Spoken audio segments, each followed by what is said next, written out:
Sakalayan Gunarnavasya Vande Guru Sri Charanaravindan.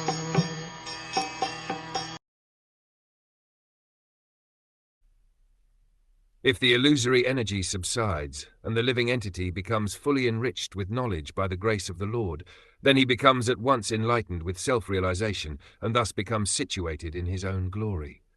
Because the Lord is the absolute transcendence, all of his forms, names, pastimes, attributes, associates, and energies are identical with him. His transcendental energy acts according to his omnipotency.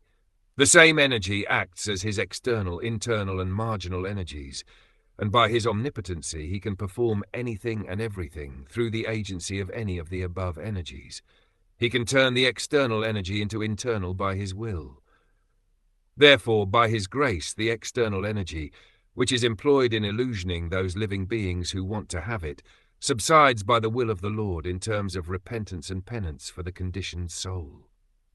And the very same energy then acts to help the purified living being make progress on the path of self-realization. The example of electrical energy is very appropriate in this connection. The expert electrician can utilize the electrical energy for both heating and cooling by adjustment only. Similarly, the external energy, which now bewilders the living being into continuation of birth and death, is turned into internal potency by the will of the Lord to lead the living being to eternal life.